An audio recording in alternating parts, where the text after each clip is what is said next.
Welcome back to Top 5 Repairs. How do you know you have a failing transfer case and it's time to check it? The first sign that you know that your transfer case is failing is your transfer case will not engage in forward drive mode, or it will not disengage from forward drive mode and go back into normal driving mode. The next sign that you know that your transfer case might be failing is going to be noise. A failing transfer case will make a humming noise, grinding noise, rumbling noise, growling noise, and so on. In addition, when your transfer case is failing, it can also make a clacking noise, tapping noise, rattling noise, skipping noise, and so on.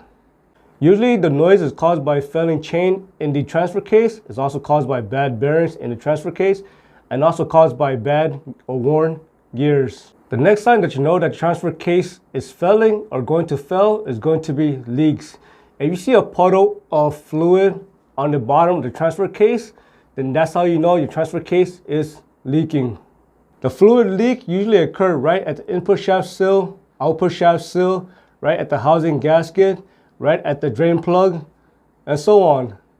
If you drive a GM, there's a problem called a pump rub. Basically, it's the fluid pump inside the transfer case and it wears a hole itself in the case. The reason why that fluid pump causes a small leak is because it's the way the fluid pump is positioned. The way it's positioned, it causes vibration.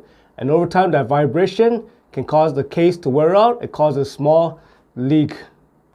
What makes the pump rub bad is that the leak only occurs when the vehicle is in motion. When the vehicle is not in motion, it will not leak. So again, it only leaks when the vehicle is in motion. So while the vehicle is in motion, it's constantly leaking, and this will cause the transfer case to run dry and cause damage to the chain, to the gears, to the bearings, and so on. The next sign that you know that it's time to inspect your transfer case when you notice performance issue. For example, when you accelerate and you notice the vehicle is shuddering, or when it's hesitating, or the vehicle starts to jerk, that's when you know it is time to inspect your transfer case. In addition, when you accelerate and you hear noise coming from the transfer case, and when you decelerate and you hear the noise start to gradually diminish from the transfer case, that's how you know the transfer case, again, should be inspected.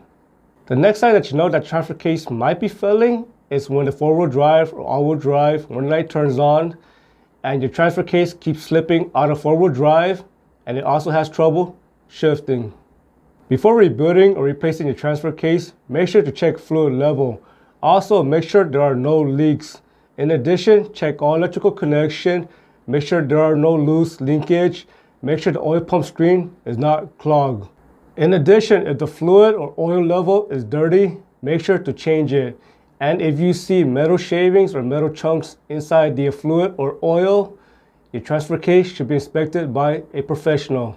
I hope you found this video useful. As I would thank you for watching. Subscribe to Top 5 Repairs.